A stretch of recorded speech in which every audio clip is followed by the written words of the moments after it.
Hello, this is Robert Rickover. I'm an Alexander Technique teacher in Omaha, Nebraska. And my guest is Imogen Ragone, who just waved at you, an Alexander Technique teacher in Wilmington, Delaware. And I guess it's hard to miss that she's sitting in a chair today, some distance from the camera. And we're going to talk about the whole process of standing up from a chair and sitting down in a chair, which is what people do a lot during the day. And I should probably say that working with people in the Alexander technique, those two movements, standing up and sitting down, have almost like a theological, I mean, they are like, it's not just, it's not in the same category as other movements. It's one that's used a lot in the Alexander technique world to teach people certain processes.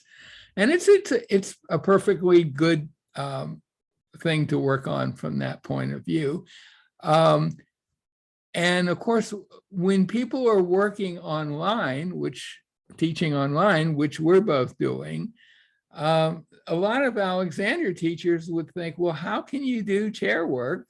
Because it seems like it usually involves hands-on work to do.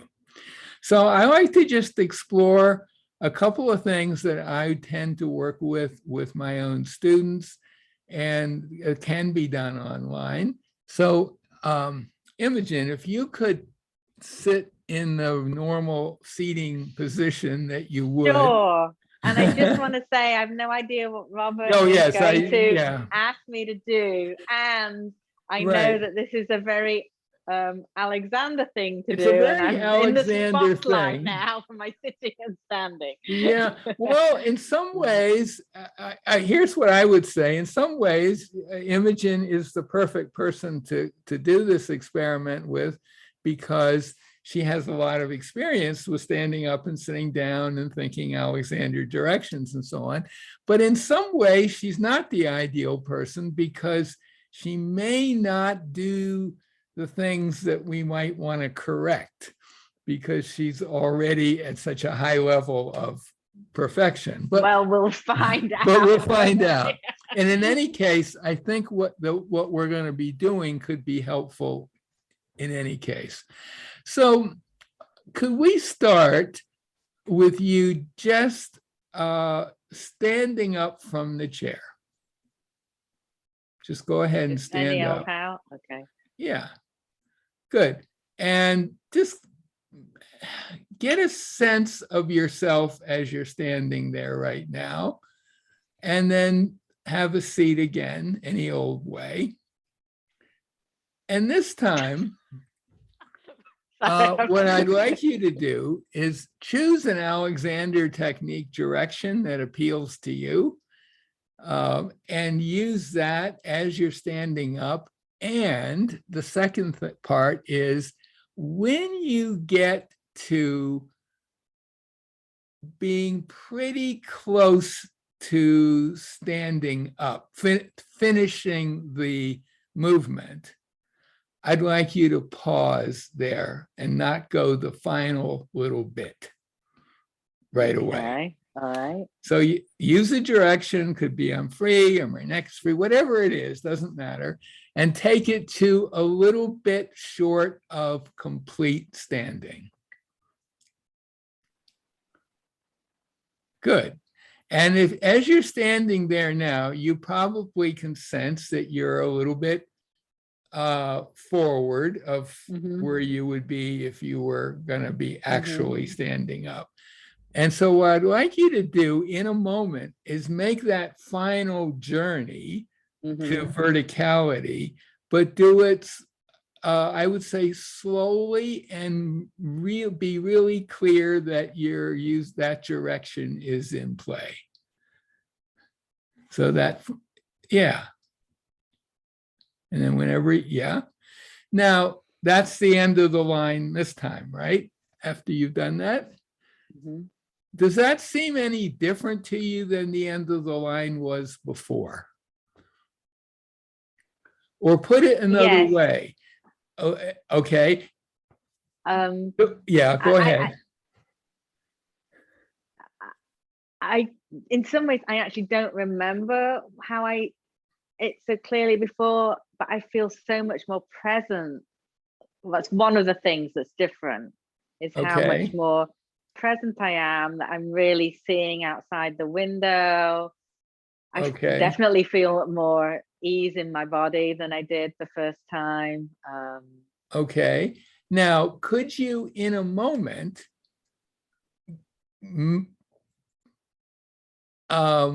do what would habitually, as far as you can tell, be the final bit of movement that you might be tempted to make? Yeah. That's maybe hopefully slightly exaggerated, but that's yeah. it. So what you did was your hips went a little forward and your shoulders went back a little bit. And I would say almost certainly you arched your back a tiny bit. Is that? Yeah. So this is an illustration. This process of standing and sitting, there are kind of two ends to it. There's I've arrived at standing, or I've arrived at the chair. And in my opinion, both of those are critical moments where old habits of, maybe if I'm really paying attention to how I go through that final step in standing, I might feel I'm not really quite there yet, because it feels like I'm not officially standing yet. And it I'm here, it feels great. I have this broadened sensory awareness, but there's maybe a little nagging thought somewhere that I haven't actually made it to the true standing yet. At least in some students, I've noticed that. It's not quite legitimate. Yeah. Right. And yeah, so that's the point I want to make. On the way up, if you want to explore this yourself as an Alexander student or teacher, or maybe someone who just knows something about Alexander directions, just decide you're not going to quite go to standing. And in fact, you might even go a little less all the way than you did. Like there might be quite a difference. And then you have another inch or two to go to reach a vertical situation. And you're doing that final stage with you're reintroducing the direction in case it's dropped out. And you're just going slowly and letting the direction determine where you come to an end, and not your habit. Because your habit's sitting there waiting to get you in that slightly over straightened thing. Okay, so that's the standing up part. Now, if you would stand in front of the chair, and just have a seat. Just without any sit down. Alexanderizing. And just make a note of how that feels in terms of, just get a good sense of what that's like. And then you perhaps using the same process we just used for standing up, stand up again, maybe just being a little more emphasis on the final part. Yeah, beautiful. There you go. So there you are, vertical, but not pulling back, upper part of your body, not pushing forward your hips, right?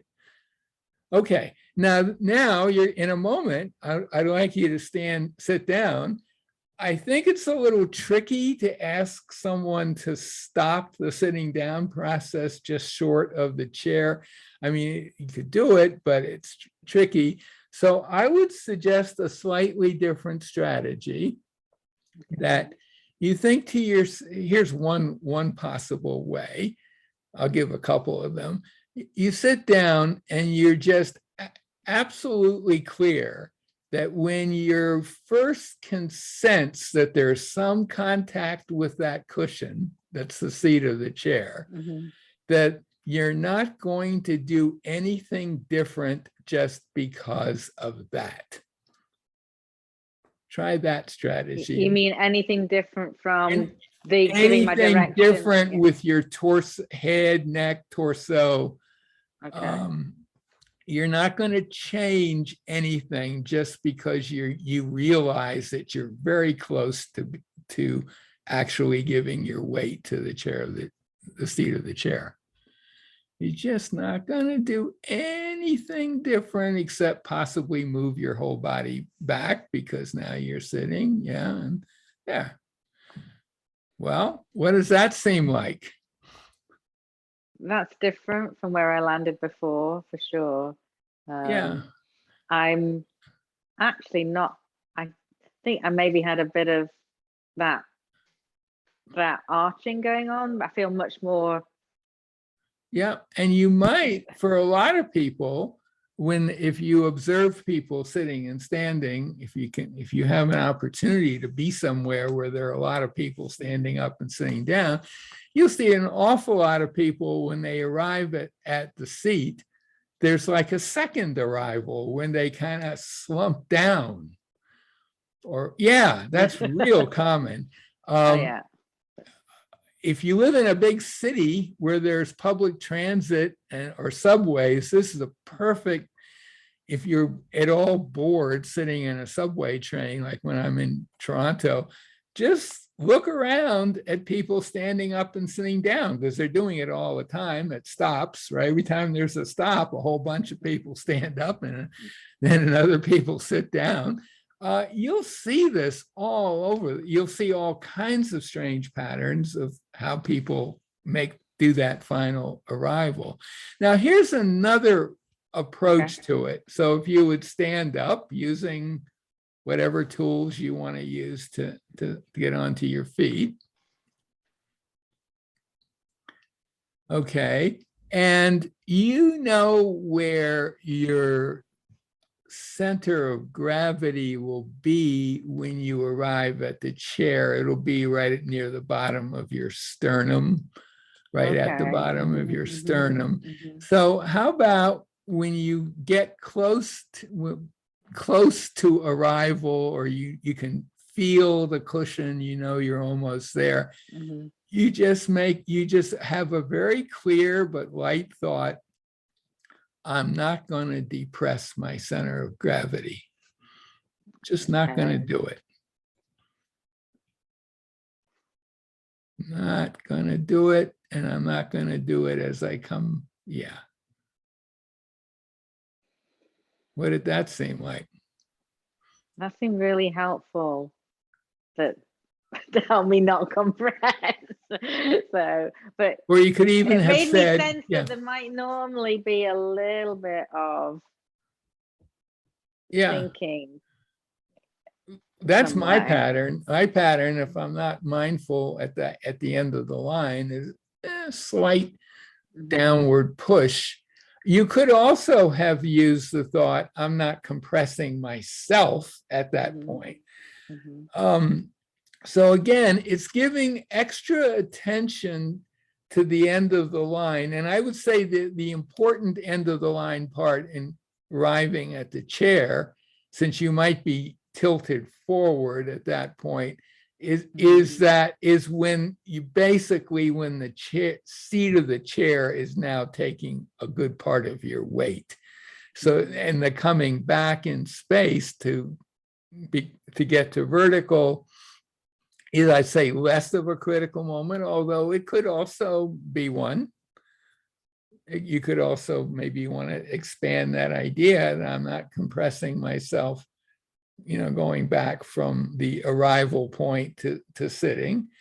But the main idea here is that it's the two ends of the movement that are, I think, sometimes left out. When people learn directions, they may